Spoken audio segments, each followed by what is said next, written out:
So hi guys, welcome back to AFM lecture number 42. Chapter is derivative analysis and valuations. So इससे पहले वाले lecture में we understood about calculations of fair value of asset. If the interest type is like simple interest है या continuous compounding है या monthly compounding है. Correct. अगर सिंपल इंटरेस्ट रहता है so the fair value will be spot price into 1+RT. If it is continuous compounding, then it is spot price into e raised to power RT. अगर monthly compounding है then what is it? S into 1+R raised to power T. Correct. Spot price एक होता है spot price, एक है future price. तो spot price से हम लोग फ्यूचर प्राइस पे कैसे जा रहे हैं हम लोग ये सीखा था. इट डिपेंड्स कि कौन सा इंटरेस्ट है तो उसी बेसिस पे हम फॉर्मूला लगाएंगे कि फ्यूचर वैल्यू कैसे निकलेगा. अगर क्वेश्चन में तुमको डिविडेंड का अमाउंट दे रहा है और you can find the dividend amount using the dividend का rate and the face value is given, तब आपको क्या करना होगा कि जब भी आप स्पॉट प्राइस से फेयर वैल्यू पे जाना है तो स्पॉट प्राइस में से माइनस करना होगा आपको डिविडेंड का प्रेजेंट वैल्यू. करेक्ट. डिविडेंड का प्रेजेंट वैल्यू कौन सा रेट से कैलकुलेट करेंगे? जो रेट दिया हुआ रहेगा, आर जो एक रेट होगा ना वही आर यूज करना है. इसमें टाइम कौन सा होगा? टाइम वो टाइम लिया जाएगा जहाँ जैसे कि आज अगर हम लोग एक ये वाला कॉन्ट्रैक्ट कर रहे हैं तो डिविडेंड मिल रहा है 2 महीना के बाद, तो जब डिविडेंड का प्रेजेंट वैल्यू निकालेंगे तो उस टाइम लेंगे 2. इवन दो अगर कॉन्ट्रैक्ट का टाइम 5 महीने का है, लेकिन जब डिविडेंड का प्रेजेंट वैल्यू निकाल रहे हैं तब 2 ही लेंगे टाइम. क्यों? क्योंकि भाई डिविडेंड 2 महीने के बाद मिलेगा तो उसका प्रेजेंट वैल्यू करने के लिए 2 ही महीना यूज़ करेंगे ना. करेक्ट. दिमाग में रखना. ठीक है. एक और चीज़ हम बोलना चाहेंगे, जब क्वेश्चन बनाओगे तो जो रेट है ना वो परसेंटेज में दिया रहता है. तुम उसको जब आप क्वेश्चन का कैलकुलेशन करोगे तो परसेंटेज को कन्वर्ट कर देना डेसिमल्स में. जैसे अगर लिखा हुआ है 5% तो right it at 0.05 and then R into T अगर कर रहे हो तो 0.05 इंटू 2 months अपॉन 12 ऐसे. ठीक है. ओके. अदरवाइज 2% इंटू जैसे 5% इंटू 2/12 करोगे तो आंसर परसेंटेज में आएगा, लेकिन वो मैच नहीं करेगा, इसलिए आपको डेसिमल्स में लो. करेक्ट. अगर क्वेश्चन में तुमको अगर डिविडेंड यील्ड रेट दे रहा है, डिविडेंड अमाउंट नहीं दे रहा है, डिविडेंड का यील्ड रेट दे रहा है, तो तुमको क्या करना होगा? उस यील्ड रेट को तुमको माइनस करना होगा रेट से, जो रेट दिया हुआ है. इवन तो तुम कोई भी फॉर्मूला यूज कर रहे हो 1+RT वाला, ERT वाला या 1+R रेज्ड बाय T वाला में, उसमें R से तुमको यील्ड रेट माइनस करना होगा when you are calculating fair value using spot price. Okay. और प्रेजेंट वैल्यू और डिविडेंड निकालना सिखा चुके हैं, नॉर्मल सा चीज़ है. लॉट साइज बता देते कि कॉन्ट्रैक्ट मल्टीप्लायर को ही लॉट साइज कहेंगे या डिलीवरी कॉल को भी लॉट साइज कह देंगे. और फ्यूचर का प्राइस क्या होता है? फ्यूचर प्राइस क्या है? फ्यूचर का प्राइस इज थियोरेटिकल प्राइस. जो एफ हम लोग निकाल रहे हैं ना, जो एफ है फेयर वैल्यू, वो उस कॉन्ट्रैक्ट का फेयर वैल्यू, जैसे कि उस दिन कितना होना चाहिए. ओके. लाइक फॉर एग्जाम्पल, अगर आई डोंट नो वेदर अच्छा ठीक है, आई would have told you about futures. अगर मैंने अभी तक बोला नहीं, आई डोंट रिमेंबर एक्चुअली. हाँ, I would have told about futures. तो जो फ्यूचर है, एक होता है नॉर्मल शेयर्स का प्राइस. शेयर जो मार्केट में 10 रुपये में चल रहा है वो 10 का है, लेकिन वही शेयर उसी कंपनी का अगर फ्यूचर खरीदना है तो वो फ्यूचर 12 रुपये पे चल रहा होगा.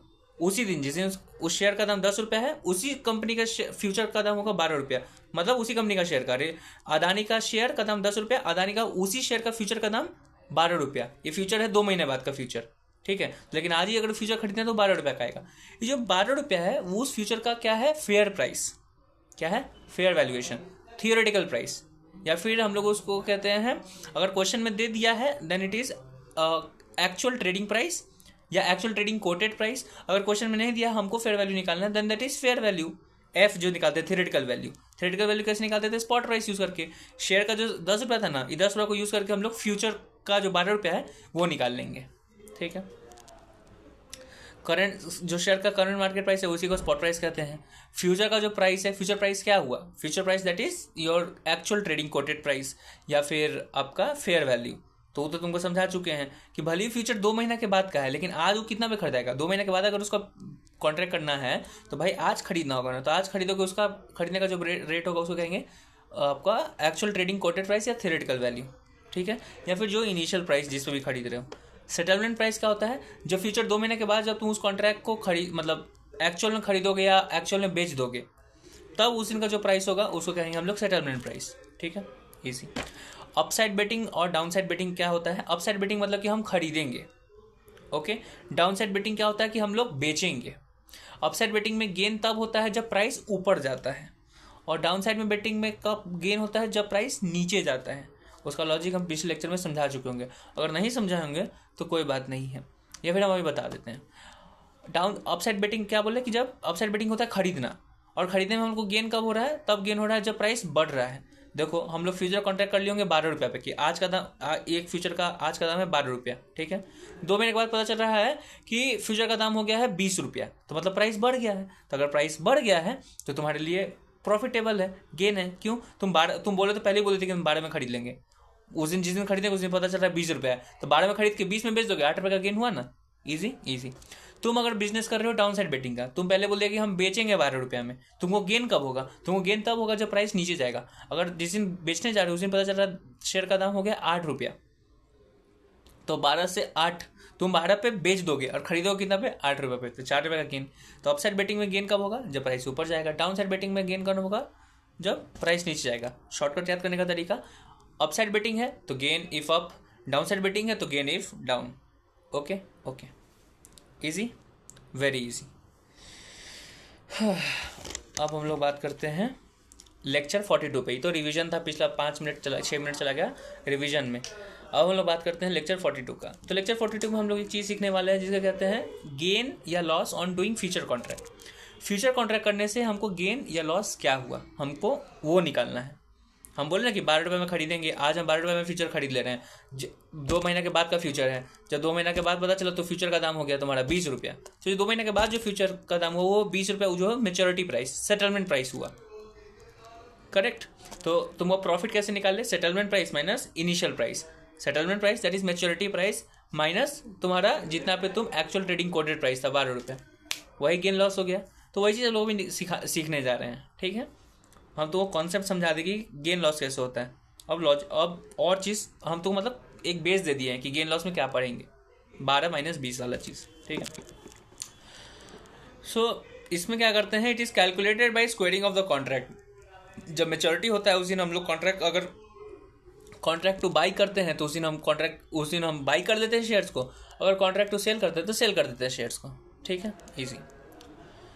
अगर हमने अब तुमको नया चीज़ सिखा रहे हैं, लॉन्ग पोजीशन और short position. What is long position? Long position का मतलब होता है खरीदना, और शॉर्ट पोजीशन का मतलब होता है बेचना। What is long position? खरीदना मीन्स आज हम बोल रहे हैं कि I contract to purchase this product on 10th of February। तो आज 1 जनवरी को खड़े हैं, बोल रहे 10 फरवरी को हम खरीदेंगे, तो मेरा कौन सा पोजीशन है? लॉन्ग पोजीशन में। हमने खरीदा नहीं है लेकिन हम खरीदेंगे, इसलिए हम बोल रहे हैं लॉन्ग पोजीशन। दूसरा चीज़ होता है वो होता है शॉर्ट पोजीशन। शॉर्ट पोजीशन क्या होता है कि on 10th of February I will sell you this thing. हमने बेचा नहीं है लेकिन हम बोलेंगे कि हम 10 तारीख को बेच देंगे, तो हम कौन सा पोजीशन ले रहे हैं? Short position. Okay okay. जब हम लॉन्ग पोजीशन लेते हैं तो हमको गेन कब होगा? लॉन्ग पोजीशन पे गेन तब होगा जब प्राइस ऊपर जाएगा, और शॉर्ट पोजीशन पे तब गेन होगा जब प्राइस नीचे जाएगा। क्यों? सेम कॉन्सेप्ट, अपसाइड बेटिंग और डाउन साइड बेटिंग। जो लॉन्ग पोजीशन है उसको अपसाइड ही बेटिंग कहते हैं, और जो तुम्हारा शॉर्ट पोजीशन है उसको कहते हैं डाउन साइड बेटिंग, ठीक है। तो कॉन्सेप्ट तुमको समझाया था कि क्यों लॉन्ग पोजीशन अपसाइड बेटिंग पे तुमको गेन होगा और डाउन साइड बेटिंग पे क्या गेन होगा, बस इजी इजी। अगर तुमको क्वेश्चन आप फॉर्मूला सर दिए हैं कि how to calculate the gain या लॉस ऑन फ्यूचर कॉन्ट्रैक्ट, जो भी फ्यूचर का कॉन्ट्रैक्ट कर रहे हैं उसके ऊपर कितना गेन या लॉस होगा वो कैसे कैलकुलेट करोगे? बहुत ईजी है भाई। जितना दाम पे खरीदे और जितना पे बेच रहे हैं उसका जो बीच का अगर डिफरेंस है, अगर अपसाइड बेटिंग किए हो और जो मैच्योरिटी प्राइस अगर इंक्रीज है तो ये गेन होगा डिफरेंस। अगर डाउन साइड बेटिंग किए हो और प्राइस जो मैच्योरिटी वाला है वो गिर गया है तो गेन है तुम्हारा, करेक्ट। ईजी तो है। सर फॉर्मूला क्या दिए हैं? नंबर ऑफ कॉन्ट्रैक्ट्स या number of lots multiplied by एक लॉट का size multiplied by difference between price of future on maturity that is settlement and initial contract price. पहले तो number of contract into lot size थोड़ा सा हटाओ भी, तुमको कॉन्सेप्ट पता है, हम समझा देंगे अभी फिर से। लास्ट में जो क्या बोला, difference between price of future, difference between the price of future on maturity and initial contract price. Initial contract price मतलब fair price, actual trading quoted price.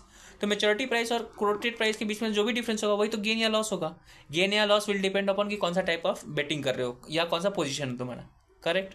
तो वही डिफरेंस है, तो मेन चीज़ वही है। ये अमाउंट आ गया तो ये एक फ्यूचर पे आया है, एक फ्यूचर पे हम एक कॉन्ट्रैक्ट फ्यूचर कॉन्ट्रैक्ट में हो सकता है 10 यूनिट ऑफ फ्यूचर हो, तो हम एक फ्यूचर का बात किए, अभी एक फ्यूचर का डिफरेंस का बात किए। अगर तुम बोल रहे हो कि पूरा कॉन्ट्रैक्ट पे तुमको पूरा फ्यूचर कॉन्ट्रैक्ट जितने से 5 फ्यूचर कॉन्ट्रैक्ट किए थे, तो 5 फ्यूचर कॉन्ट्रैक्ट पे तुमको गेन कितना हुआ या कितना लॉस हुआ, कैसे निकालोगे? बहुत ईजी है, एक फ्यूचर पे निकाल लो गेन या loss, that is difference between price वाला थिंग मल्टीप्लाइड बाई एक फ्यूचर कॉन्ट्रैक्ट में कितना लॉट है, मतलब कितना फ्यूचर्स है। एक फ्यूचर कॉन्ट्रैक्ट में हो सकता है 10 फ्यूचर है, तो एक फ्यूचर का प्राइस इंटू 10, लेकिन ये तो सिर्फ एक कॉन्ट्रैक्ट का हुआ, एक कॉन्ट्रैक्ट में इतना हुआ, पता चला 5 कॉन्ट्रैक्ट किए हैं तो इंटू नंबर ऑफ कॉन्ट्रैक्ट 5, तो वही तो बोला है, number of contract 5 into lot size, जैसे कि एक कॉन्ट्रैक्ट में कितना लॉट है, 10 लॉट है, तो 5 इंटू 10 50, और एक फ्यूचर पे तुमको कितना गेन लॉस हुआ है, 100 रुपये मान लेते हैं गेन हुआ है, तो 5 into 10 into 100, that is your gain of the total future contract. Easy, वही चीज़ तो सर सिखाए हैं। एक और फॉर्मूला है टू कैलकुलेट द गेन या लॉस ऑन फ्यूचर कॉन्ट्रैक्ट।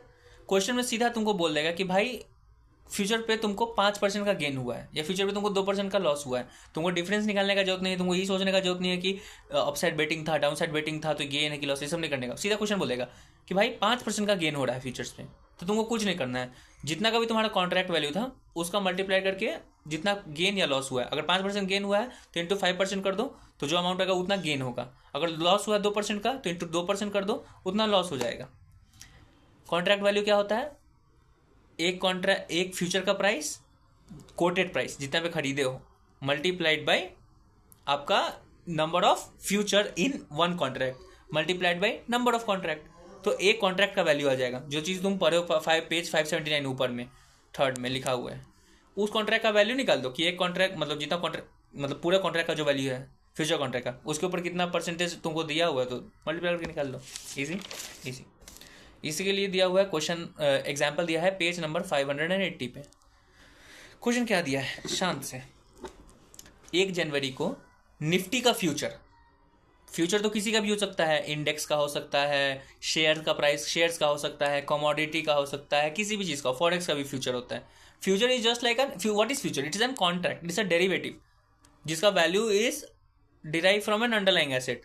तो जो निफ्टी का जो फ्यूचर होगा, ये जो निफ्टी का फ्यूचर कौन सा वैल्यू से, कौन सा एसेट से डिराइव हो रहा है उसका वैल्यू, निफ्टी इंडेक्स के। ओके, तो जो निफ्टी का जो फ्यूचर है 3 महीने का फ्यूचर, मतलब 3 महीने के बाद ये कॉन्ट्रैक्ट है, इस ट्रेडिंग एट 20,000, उसका एक्चुअल ट्रेडिंग कोटेड प्राइस कितना है 20,000 का। आज अगर निफ्टी का फ्यूचर खरीदोगे तो 20,000 का पड़ेगा। ये जो कॉन्ट्रैक्ट बनेगा फ्यूचर का अगर खरीद ले तो 3 महीने का है, तो तीसरा महीना के एंड पे जो मेच्योरिटी होगा उसके ऊपर डिपेंड करेगा कि तुम गेन किए हो या loss. Okay, 1 lot of Nifty future consist of 50 units.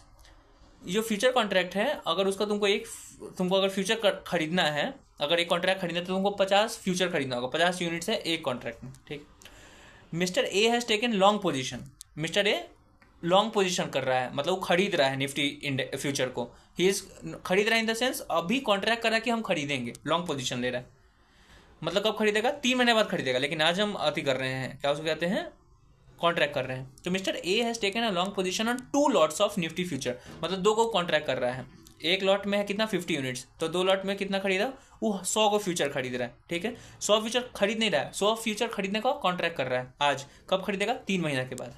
ठीक है, कैलकुलेट गेन या लॉस ऑफ मिस्टर ए, तुमको कैलकुलेट करना है कि मिस्टर ए को गेन हो या लॉस, तो क्या तुम निकाल सकते हो, अभी तो नहीं निकाल सकते हो, क्यों, क्योंकि आज तो तुम खरीदो 20,000 पे खरीदे हो, तीसरा महीना खत्म होने के बाद क्या प्राइस होगा उस पर डिपेंड करेगा ना कि हमको गेन हुआ है या लॉस हुआ है। ठीक है, तो नीचे दिया हुआ है calculate gain loss of mister A if price of Nifty future का प्राइस 5 महीना के बाद, ऊपर देखो 3 महीना हम लिखे हुए हैं, वो है 5 महीना एक्चुअल में, रुको सॉरी 5 महीने का कॉन्ट्रैक्ट है, 3 महीने का नहीं। ठीक है, तो आफ्टर अगर 5 मंथ्स नहीं सॉरी है 3 मंथ्स का, हम यहाँ पे गलत लिख दिए, 3 मंथ्स का ही। ठीक है, डजंट मैटर एक्चुअली। तो 3 महीने के बाद जो प्राइस हो रहा है वो बोल रहा है कि 21,000, क्या बोल रहा है कि 20,000 पे खरीदो, 3 महीने के बाद 21,000 पे हो रहा है, तो गेन हो रहा है कि लॉस, पहले ये सोचो। डिपेंड करता है कि तुम कौन सा पोजीशन लिया, लॉन्ग पोजीशन या शॉर्ट पोजीशन। तुम लिया लॉन्ग पोजीशन, मतलब अपसाइड बेटिंग मतलब गेन तब होगा जब प्राइस ऊपर जाएगा। 20,000 पे खरीदे थे, कितना प्राइस हो गया 21,000, मतलब प्राइस ऊपर गया, मतलब क्या हुआ है गेन। करेक्ट, इधर शॉर्टकट तरीका तुमको समझा दिए। कॉन्सेप्ट क्या है, क्यों गेन होगा, अरे भाई नॉर्मल सा लॉजिक है, तुम बोला कि 3 महीने बाद हम खरीदेंगे 20,000 पे। ठीक है, 3 महीने के बाद पता चल रहा है कि दाम है उसका 21,000 रुपया, तो तुम क्या करेगा, तुम तो बोलेगा भाई 20,000 पे बोले मैं खरीदने के लिए, तो 20,000 पे तुम खरीद लेगा। मार्केट में जाके बेच देगा 21,000 पे, तो 1,000 का प्रॉफिट हुआ ना। नॉर्मल कॉन्सेप्ट है, ईजी। तो 1,000 का तुमको क्या हुआ प्रॉफिट, लेकिन क्या 1,000 तुम्हारा टोटल गेन है? नहीं, तुम्हारा पूरे कॉन्ट्रैक्ट पे कितना गेन होगा? तो 1,000 gain is on one future. 1,000 into 50 करोगे तो एक कॉन्ट्रैक्ट आएगा, तो 1,000 इंटू 50 50,000, 5 लाख का तुमको हुआ एक कॉन्ट्रैक्ट पे। तुम कितना कॉन्ट्रैक्ट किया? 2 कॉन्ट्रैक्ट, तो 5 लाख इंटू 2 10 लाख का तुमको कितना हुआ गेन हुआ है? क्या हुआ है? 10 लाख का गेन, देखो लिखा हुआ है, एक सेकेंड। हाँ, कितना का गेन हुआ है तुमको? 10 लाख का। देखो आंसर लिखा हुआ है 10 लाख का। Easy easy. केस टू बोल रहा है कि निफ्टी का जो फ्यूचर है ना वो राइज हो रहा है 5% से। अब सीधा तुमको बोल दिया Nifty future is rising by 5%। अगर फ्यूचर राइज हुआ है तुम्हारा और तुम लॉन्ग पोजीशन लिया तो गेन होगा। तो फॉर श्योर बात है कि 5% जो राइज हो रहा है वो तुम्हारा गेन है। तो तुमको अभी सिखाया था ना कि जब गेन लॉस निकालना है तो क्वेश्चन ये भी दे सकता है कि कितना परसेंटेज गेन हुआ है। सीधा तुमको बोल रहा है 5% का गेन हो रहा है, तो क्या करोगे? Contract value into percentage gain. Contract का वैल्यू कितना है? कॉन्ट्रैक्ट का वैल्यू कितना है? हम एक फ्यूचर खरीदे कितना पे? 20,000 पे। कितना फ्यूचर खरीदे हैं हम? 100 गो। तो 20,000 इंटू 100, 20 लाख का मेरे पास कॉन्ट्रैक्ट वैल्यू है। 20 लाख का कॉन्ट्रैक्ट वैल्यू पे कितना को गेन हो रहा है? 5% का। तो 20 लाख इंटू 5% करोगे तो तुम्हारा आंसर आएगा 1 लाख। तो 1 लाख का गेन हुआ, ईजी। वैसे ही केस 3 है, उसमें फॉल हो रहा है तो 2% का फॉल निकल जाएगा, ईजी ईजी। अब आते हैं हम लोग किस पे? क्वेश्चंस पे, ठीक है। तो आ जाओ तुम क्वेश्चन नंबर 3 पे, which is on page number 9.2।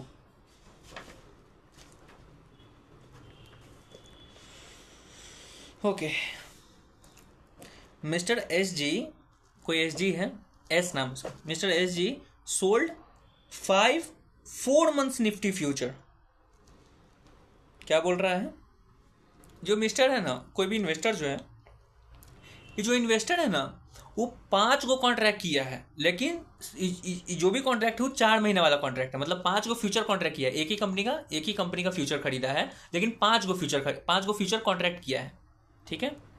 क्या किया? 5 फ्यूचर खरीदने का कॉन्ट्रैक्ट किया है, ठीक है। 5 फ्यूचर खरीदने, 5, there are 5 future contracts of purchasing.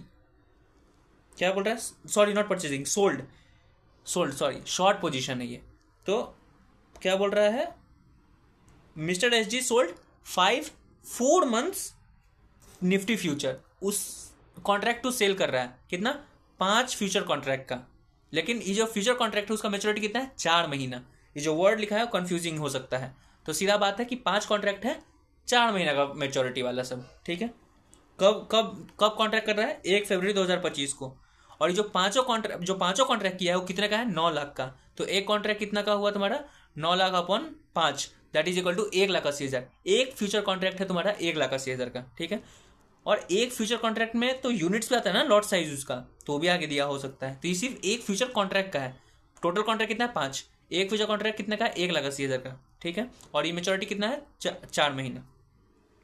At the time of closing of trading on the last Thursday of May 2025 का एक्सपायरी है, ठीक है, 5 महीना। फरवरी से तुम अगर मई में जाओगे तो कितना हो जाएगा?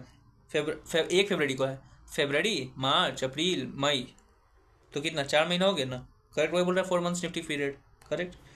Nifty future turn out to be ₹2100। Nifty का जो फ्यूचर है वो 2100 पे ट्रेड कर रहा है। तो भाई निफ्टी उस मतलब May 25 को जिस दिन मैच्योरिटी है उस दिन निफ्टी फ्यूचर कितना पे ट्रेड कर रहा है? 2100 पे।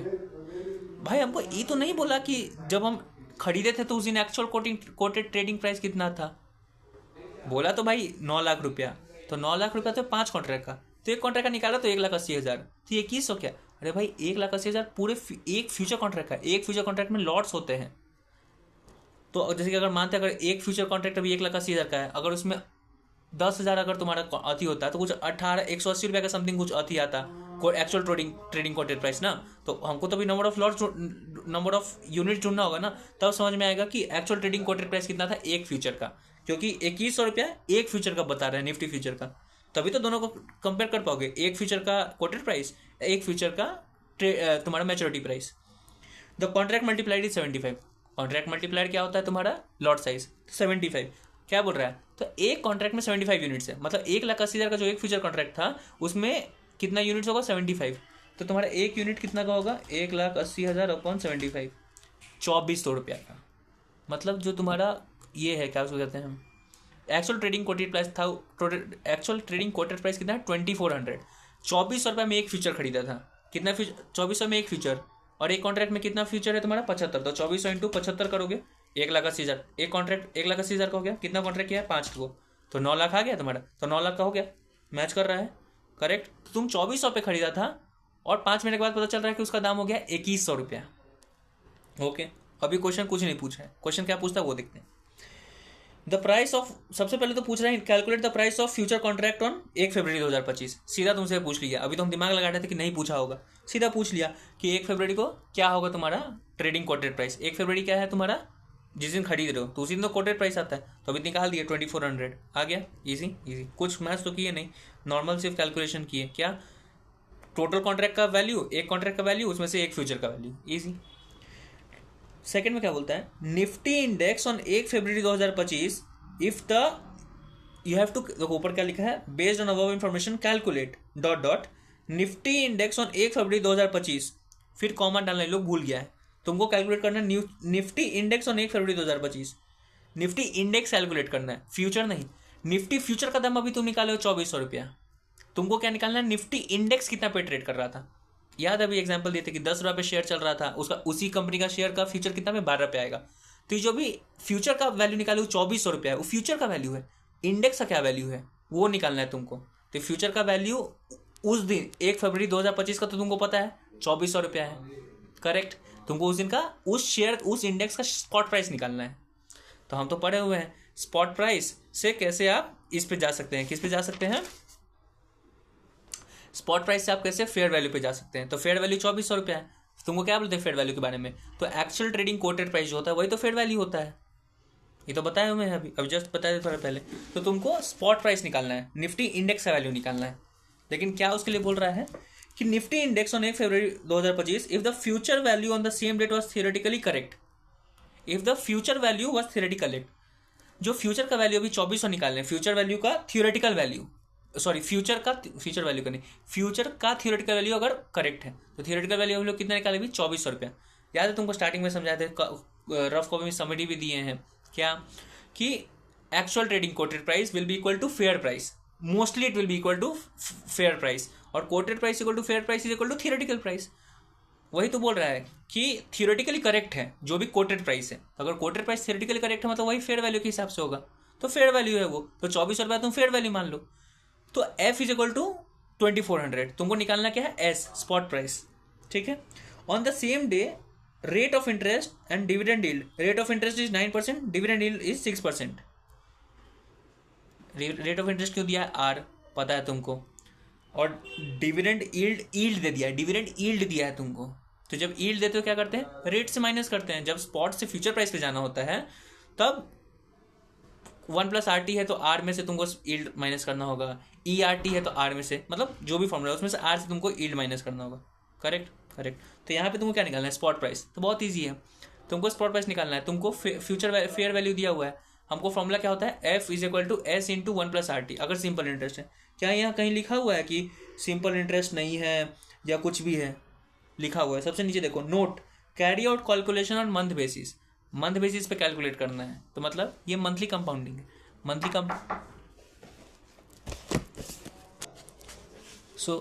कंपाउंडिंग का क्या होता है formula, S into 1+R bracket rest to power T, correct. S नहीं पता है लेकिन फेयर वैल्यू पता है, एफ हमको पता है, करेक्ट। तो F is equal to S into 1+R rest to power T करेंगे, इक्वेशन बैठाओगे तो आर माइनस वाई करना होगा, आर दिया हुआ है कितना 9%, और यील्ड भी दिया होता है 9% माइनस वाई करना होगा 6%, तो 3%। टी क्या होगा, टाइम क्या होगा, टाइम कितना महीना का है 5 महीना का है, ईजी। तुम आओ पेज नंबर किस पे, पेज नंबर 582 पे, देखो आंसर क्या आया हुआ है तुम्हारा, 2400 is equal to S into 1+R minus Y yield का into time 4/12, correct correct, answer आ गया तुम्हारा। स्पॉट प्राइस तुम्हारा क्या आ जाएगा 2376.23, मतलब निफ्टी का इंडेक्स उस दिन ट्रेड कर रहा था 2300 पे, लेकिन उसी निफ्टी का फ्यूचर कितना पे ट्रेड कर रहा है 2400 पे, 3 महीने के बाद फ्यूचर का प्राइस कितना हो जा रहा है 2100। Okay okay, easy easy. तुम मिस्टेक क्या कर सकता है, तुम बोलेगा कि नीचे लिखा है calculate carry out calculation on month basis. Okay,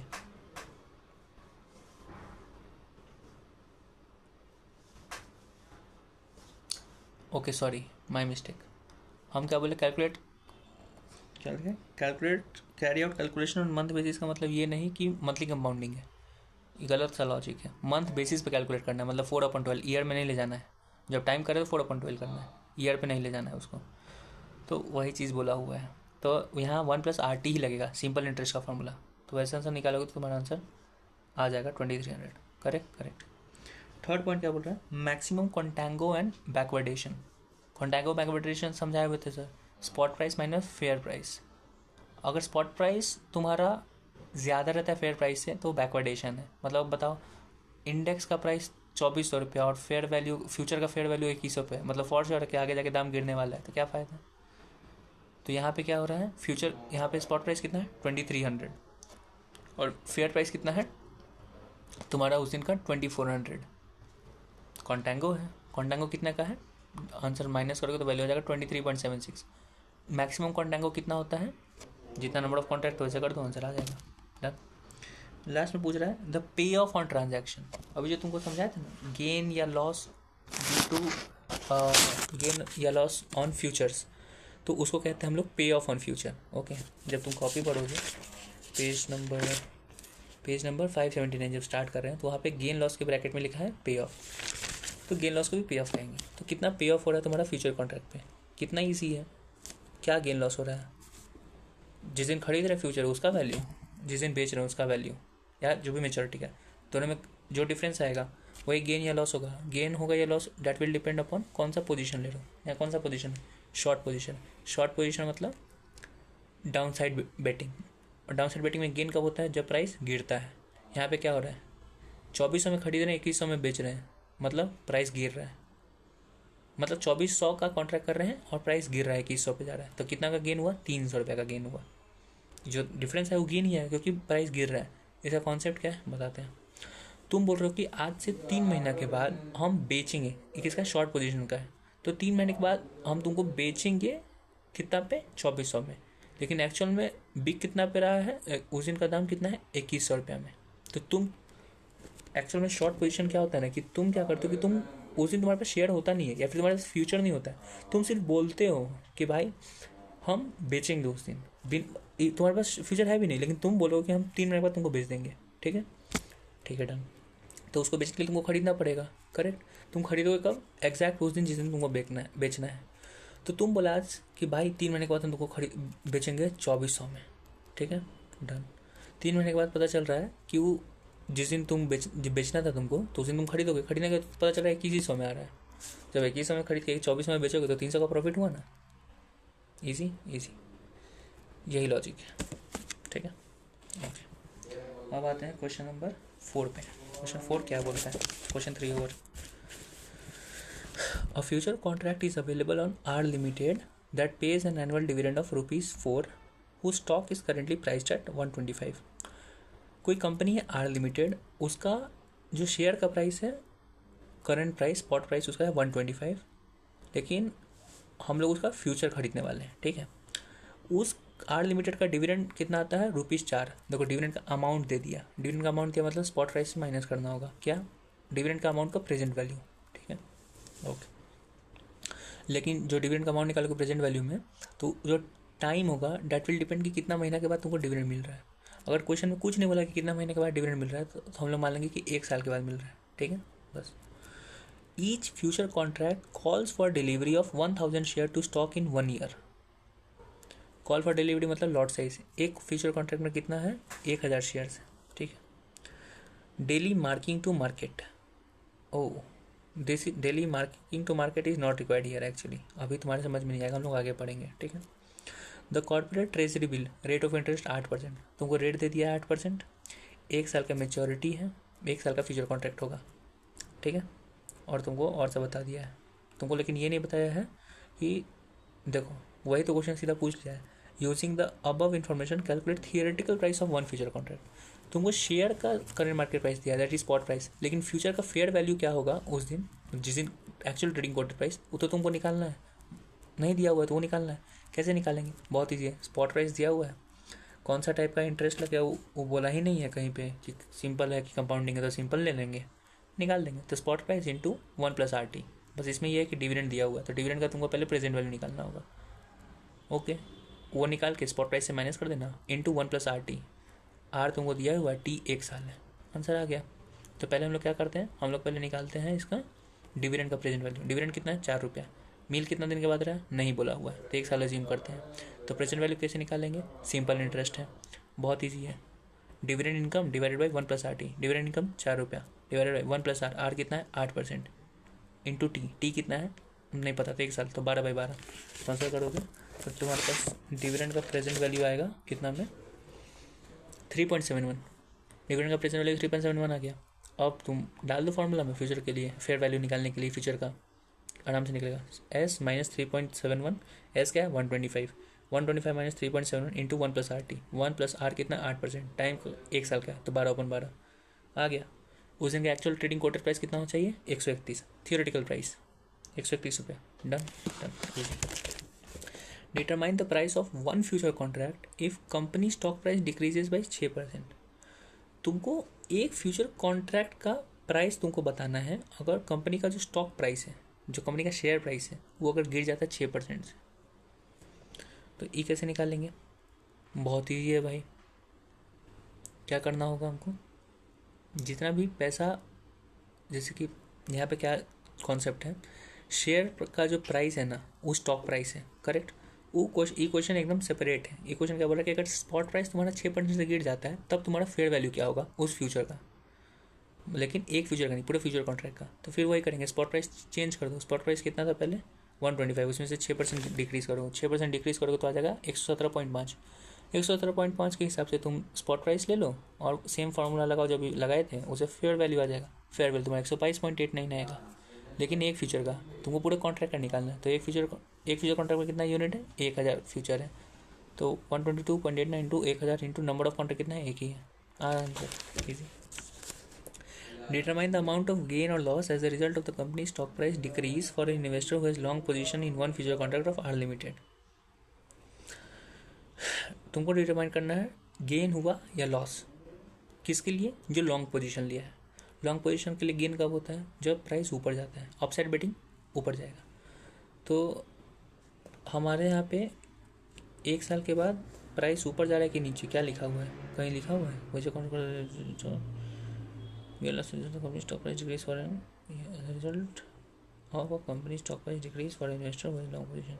ये थियोरेटिकल क्वेश्चन है कि अगर स्टॉक प्राइस गिर गया है तो क्या हु हैज, उसको गेन हुआ होगा या लॉस हुआ होगा।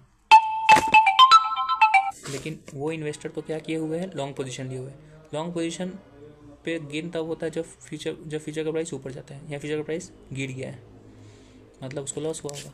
देखो आंसर क्या लिखता है, decrease in price will result in loss for the investor. सीधा लिख दिया, देखो आ गया आंसर। इनिशियल प्राइस 1,31,000 पे, सेटलमेंट प्राइस था 1,22,000 का। ये जो थर्ड क्वेश्चन है वो फर्स्ट और सेकंड का मिक्स है, फर्स्ट पॉइंट और सेकंड पॉइंट का। तो पहला में हम खरीदे थे 1,31,000 पे, सेटलमेंट कितना पे हो रहा है? 122 पे, बस तो लॉस हो गया, एक आंसर। डन। अब हम लोग पढ़ेंगे दूसरा कॉन्सेप्ट, ठीक है। देखते हैं इस कॉन्सेप्ट में क्या है। नॉर्मल सा concept, types of margin in future contract. एक मतलब, अब चलो तुमको बताते हैं फ्यूचर कॉन्ट्रैक्ट में क्या होता है। फ्यूचर कॉन्ट्रैक्ट के बारे में हम कुछ बात बताते हैं कि क्या पता हम बताए थे कि नहीं पहले। Future contract is just a derivative contract. Future, forward, option, ये सब क्या होता है? डेरिवेटिव कॉन्ट्रैक्ट है, correct. What is a derivative contract? It's a contract to do a certain transaction on a future date at a predetermined price, correct. कि कोई future date पे हम लोग कुछ प्री डिटरमाइंड प्राइस पे कुछ हम लोग ट्रांजैक्शन करेंगे, लेकिन फ्यूचर डेट पे जो कर रहे हैं, जो प्री डिटरमाइंड प्राइस पे कर रहे हैं, उसका कॉन्ट्रैक्ट आज कर लेंगे, भले फ्यूचर डेट पे ट्रांजैक्शन होगा लेकिन आज कर लेंगे, करेक्ट। डेरिवेटिव बहुत तरीके का होता है, फ्यूचर, फॉरवर्ड, ऑप्शन, स्वैप, अलग अलग चीज़ें, ठीक है। उसमें हम लोग पढ़ रहे हैं अभी किसके बारे में, फ्यूचर्स के बारे में, ठीक है। तो फ्यूचर कॉन्ट्रैक्ट जो होता है वो क्या होगा, व्हाट इज फ्यूचर कॉन्ट्रैक्ट। तुम आज फ्यूचर कॉन्ट्रैक्ट क्या होगा, एग्जाम्पल लेते हैं शेयर्स का, ठीक है। अडानी का अगर शेयर आज 10 रुपये में मिल रहा है तो उसका शेयर का दाम है, लेकिन अगर अडानी का तुम फ्यूचर खरीदना चाहते हो, तुमको ऐसा लगता है कि आज से 2 महीने के बाद शेयर का दाम हो जाएगा 10 से 12 रुपया, तो तुम फ्यूचर कॉन्ट्रैक्ट खरीद लो। और तुमको क्या लगता है कि दाम बढ़ेगा तो फ्यूचर का भी दाम बढ़े, क्या बोला, तुम बोला कि 10 रुपये में शेयर खरीद, 10 रुपये में शेयर तुम को मिल रहा है आज, लेकिन कंपनी का फ्यूचर आ रहा है 12 रुपया में 2 महीना बाद का, ठीक है। तो 12 रुपये पे इसीलिए आ रहा है क्योंकि कंपनी और मार्केट को लगता है कि 2 महीने के बाद शेयर का दाम 10 रुपये से बढ़ जाएगा, इसलिए फ्यूचर का दाम बढ़ा हुआ है, करेक्ट। कोई भी आदमी फ्यूचर में क्यों उतरता है, नॉर्मल कॉन्सेप्ट है, हेजिंग, स्पेक्यूलेशन या arbitrage, correct. Different different point आता है। आज मेरे पास पैसा नहीं है 10 रुपये में खरीदने का, तो हम फ्यूचर खरीद लेते हैं, क्योंकि आज तो पैसा नहीं देना होगा, हमको 3 महीने के बाद पैसा देना होगा। Easy easy. फ्यूचर पे गेन या लॉस कब होता है भाई, आज हम फ्यूचर खरीदते हैं 12 रुपये में, 2 महीने के बाद वही फ्यूचर का दाम हो जाता है, जिस दिन मेच्योरिटी है उस दिन उसका दाम हो गया है 15 रुपया। सेटलमेंट डेट पे फ्यूचर का दाम 15 रुपया क्यों होगा भाई, ये तुम्हारे दिमाग में कहीं क्वेश्चन आया होगा, क्योंकि उस दिन तो बेचना है या मैच्योरिटी हो रहा है, तो उस दिन क्यों ही फ्यूचर का दाम होगा, वो फ्यूचर तो खत्म हो गया, फ्यूचर का तो ओवर हो गया, तो उस फ्यूचर का तो कोई फ्यूचर ही नहीं है, तो उसका दाम क्यों बढ़ रहा है। अरे मेरे भाई, future it's just an estimate. आज फ्यूचर, उस फ्यूचर का दाम 12 रुपये इसलिए क्योंकि आज उसका शेयर प्राइस 10 रुपया, अगर 10 रुपये से शेयर प्राइस से दाम 11 रुपया हो जाता है तो उस फ्यूचर का दाम 12 रुपये से 15 रुपया हो जाएगा। ओके, तो फ्यूचर का कोई मेच्योरिटी नहीं आ रहा, सिर्फ कहने के लिए अच्छा फ्यूचर खत्म हो रहा है उस दिन तुम्हारे लिए या मार्केट के लिए। Future is just flowing on the basis of share का प्राइस। Okay, easy easy. इसीलिए हम लोग पे ऑफ अभी सीख रहे थे, गेन या लॉस ऑन फ्यूचर। फ्यूचर का दाम कोटेड प्राइस कुछ और था, सेटलमेंट भी कुछ और प्राइस हो रहा था, जो का डिफरेंस था गेन हो जा रहा था तुम्हारा, करेक्ट करेक्ट। अब इतना सारा जो चीज़ हो रहा है मार्केट में वो तुम्हारे लिए हो रहा है कि मतलब कि यूज़र आया बोला कि हम फ्यूचर में पैसा कमाएंगे, यस, ऐसा नहीं होता है। जो ऑर्गेनाइज़र है तुम्हारा, जो बीच का पार्टी है, जैसे सेबी जब भी तुम सिक्योरिटी का ट्रांजैक्शन करते हो तो एसटीटी करता है, right, security transaction tax and all. Okay, क्यों, क्योंकि उसका पैसा जाना होता है गवर्नमेंट को, तभी तो सेबी चलेगा। Easy, very easy. जब भी तुमको फ्यूचर में ट्रांजैक्शन करना होगा ना मेरे भाई, तो तुमको मार्जिन देना होता है। किसको मार्जिन तुमको देना होता है, जो भी ब्रोकर है तुम्हारा या फिर सेबी जो है तुम्हारा, वो उसको तुमको मार्जिन देना होगा।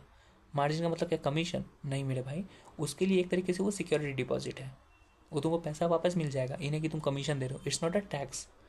मार्जिन वो चीज़ होता है कि लाइक फॉर एग्जांपल क्या हुआ कि तुम एक फ्यूचर कॉन्ट्रैक्ट में उतर रहा है, बोला कि 3 महीने के बाद हम खरीद लेंगे 24 रुपये में, ठीक है। लेकिन 3 महीने के बाद पता चल रहा है कि जो शेयर है उसका दाम हो गया है कितना, 2100 रुपया। तो तुम तो खरीदोगे नहीं 2400 में, क्योंकि तुमको तो फिर 2100 में बेचना पड़ जाएगा, तो 300 का लॉस हो जाएगा। तुम बोलोगे हम खरीदेंगे ही नहीं, लेकिन मेरे भाई तुम बोले कि हम नहीं खरीदेंगे, लेकिन सामने वाला जो आदमी था जिसको बेचना था उसको तो प्रॉफिट हो रहा था, वो तो शॉर्ट सेल्स कर रहा था, वो बोला था कि हम तो 24 में बेचेंगे, 2100 में खरीदेंगे। तो वो तो आ गया कि भाई अब हमको लाओ 2400 रुपया, हम तो तुमको बेचने के लिए आए हुए हैं। लेकिन सेबी के पास तुम तो खड़े ही नहीं थे कि तुम उसको बेचोगे, मतलब तुम उसे खरीदोगे, वो तो बेचने आया हुआ था। तो वो जो सामने वाला इन्वेस्टर है उस सेबी को बोलेगा कि साला तुम किया क्या, तुम तो कोई काम का नहीं ब्रोकर हुआ, करेक्ट, कि हम यहाँ पे बेचने के लिए खरीदा, हम 2100 में खरीद भी लिए हैं, अभी 2400 में हमको बेचना है, लेकिन तुम्हारा खरीदने वाला भी नहीं किया है। तो बोलेगा कि सेबी तुम हमको 2100 रुपया दो, हमको मतलब नहीं है तुमसे। तो सेबी क्या करेगा, बेचारा अपना लॉस खाएगा। इसीलिए वो क्या करता है कि पहले दोनों इन्वेस्टर्स हैं, सेलर और परचेजर, दोनों से पहले सिक्योरिटी डील लेता है। सिक्योरिटी को कहते हैं हम लोग मार्जिन, क्या कहते हैं, मार्जिन। मार्जिन होता है मार्जिन होता है 2 तरीके का एक्चुअली, ठीक है, नहीं सॉरी, हाँ 2 ही तरीके का। एक होता है इनिशियल मार्जिन, एक होता है मेंटेनेंस मार्जिन, ठीक है। इनिशियल मार्जिन क्या होता है कि जैसे ही तुम गए हो सेबी के पास कि हाँ भाई हमको फ्यूचर में कॉन्ट्रैक्ट करना है, तो सेबी बोलेगा ठीक है भाई, जो भी कॉन्ट्रैक्ट कर रहे हो उसका 5%, 10%, 50%, जो भी क्वेश्चन तुमको बोलेगा उतना इनिशियल मार्जिन होगा, उतना तुमको सेबी को डिपॉजिट करना होगा, ठीक है, एक बात। फिर होता है मेंटेनेंस मार्जिन। क्या होता है कि तुम, अच्छा ठीक है, पहले इनिशियल मार्जिन समझा दिए तुमको, सुन लो पहले क्या है। It is the initial amount which an investor has to deposit in margin account with stock exchange to enter into a future contract. जो स्टॉक एक्सचेंज सेबी है, सेबी के पास एक सिक्योरिटी डिपॉजिट है, एक डब्बा है, ठीक है, बहुत सारा डब्बा है, हर यूज़र का एक एक डब्बा बनाया हुआ है, मतलब हर अकाउंट है। मिस्टर ए का एक अकाउंट है, मिस्टर बी का दूसरा अकाउंट है।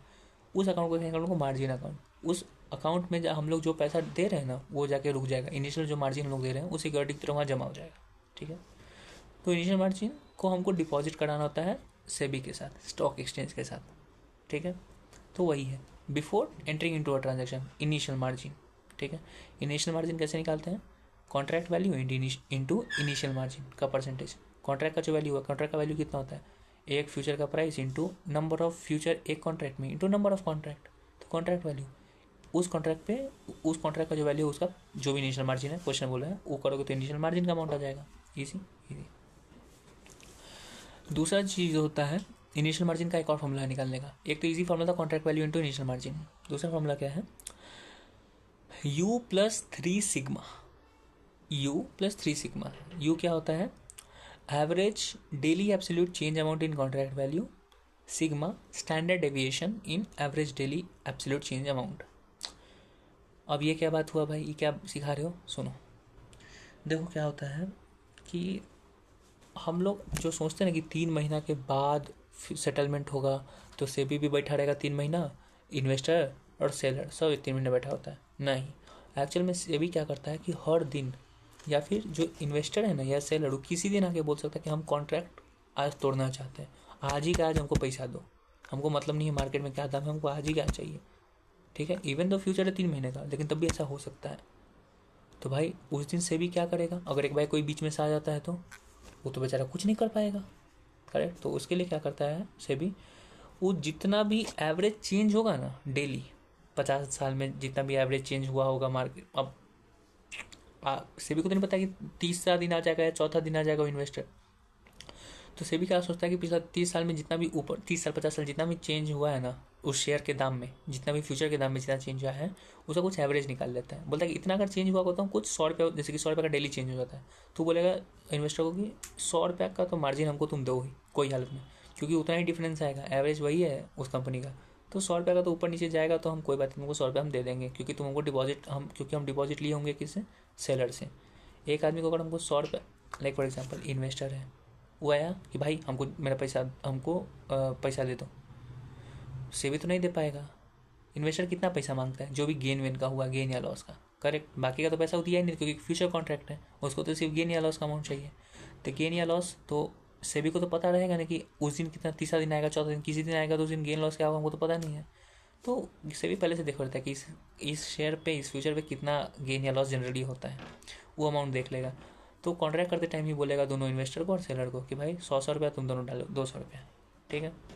अब इन्वेस्टर अगर किसी दिन आ जाता है तो क्या देखा सेबी से, बोला कि 100 रुपये का तो प्रॉफिट एवरेज था और एक्चुअल में हुआ है 100 रुपये का इसको गेन, उठाओ 200 रुपये में से 100 रुपया दे दो इसको, टेंशन ओवर, ठीक है। तो 100 रुपया प्लस एक और चीज़ होता है, ये तो तुम बोला यू का चीज़, यू आ गया, लेकिन प्लस 3 सिग्मा क्यों कर रहे हो, 3 इंटू सिग्मा क्यों कर रहे हो? तो जो एवरेज निकला है ना 100 रुपया, हो सकता है कि उस 100 रुपये में कुछ डिविएशन है, हो सकता है 100 110 हो जाए या 120 हो जाए। स्टैंडर्ड डिविएशन क्या है?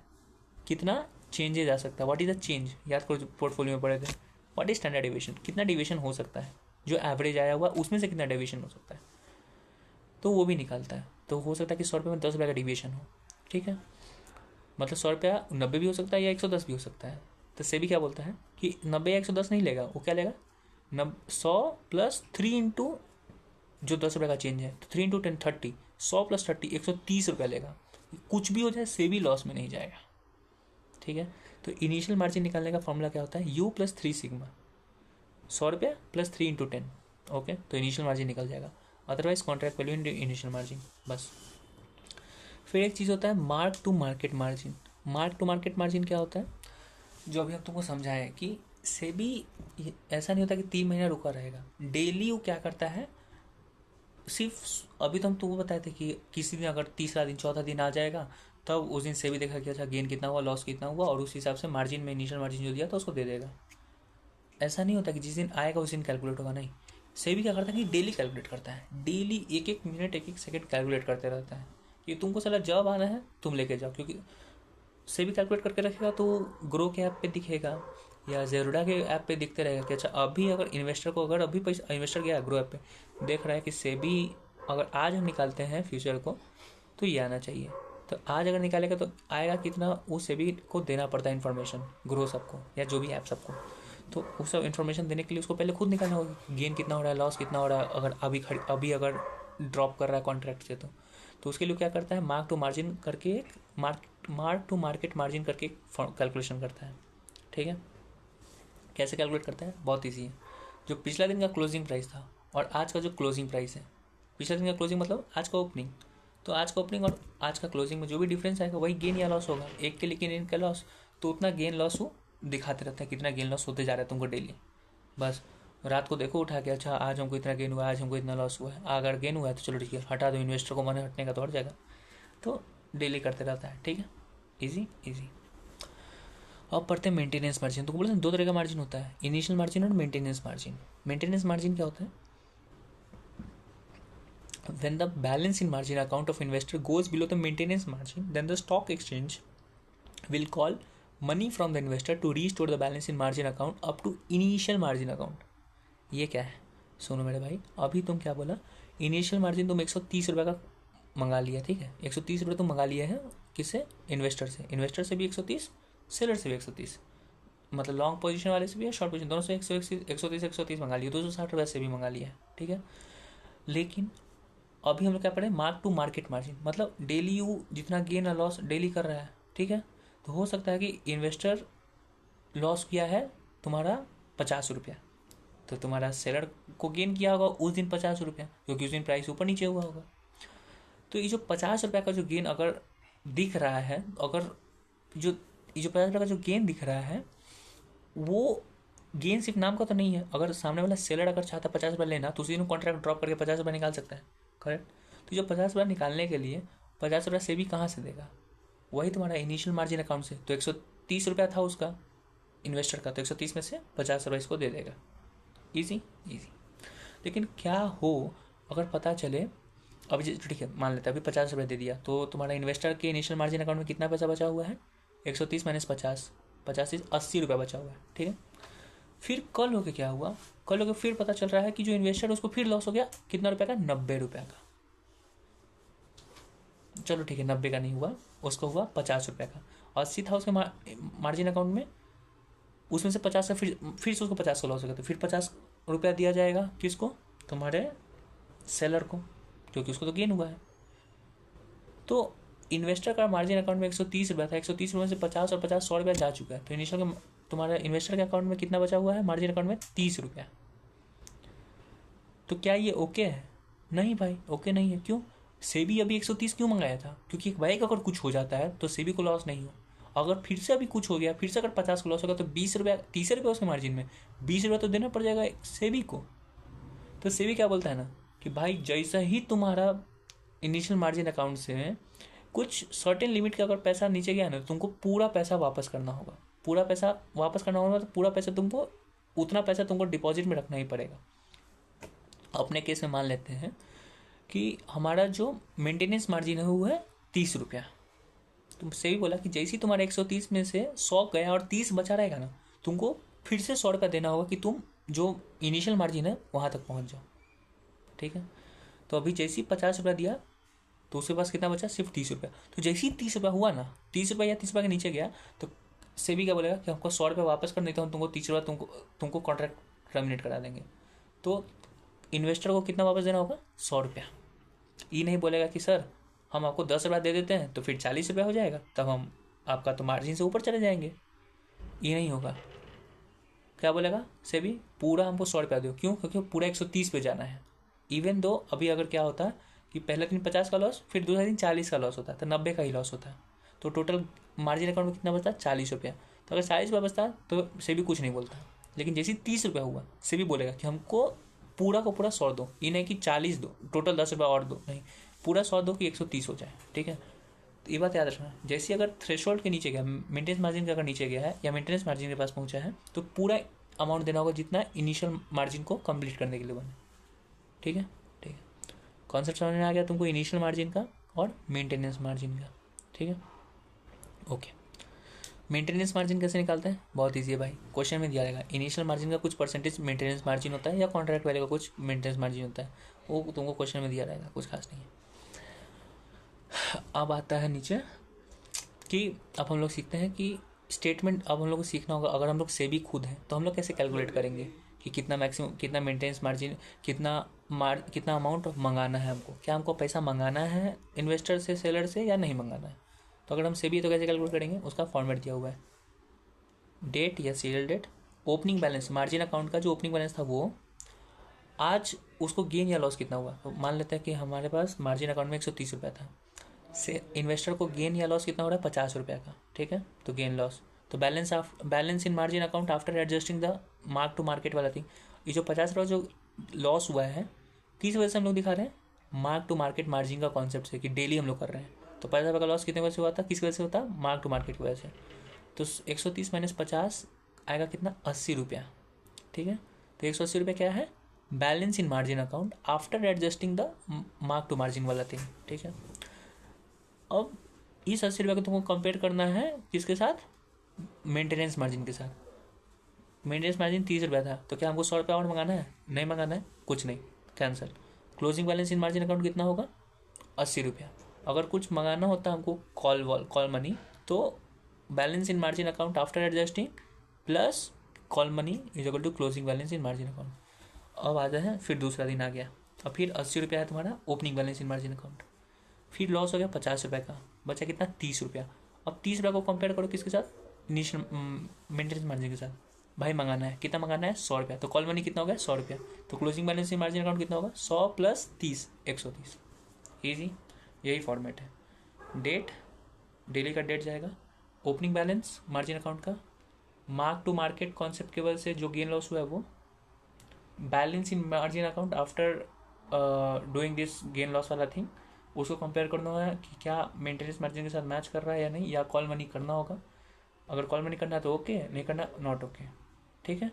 लास्ट में क्लोजिंग बैलेंस निकाले, क्लोजिंग बैलेंस कैसे निकलेगा, अगर कॉल हुआ है तो ऐड कर देना तुम अभी जो बैलेंस आया था, या तो कुछ करने की जरूरत नहीं है। उसके सारे एग्जाम्पल दिए हुए हैं, वो देख लो, और फिर क्वेश्चन है। So question is not a very big question or like that. So lecture number 42 is complete. Have a look on the questions. Yes, done. Thank you.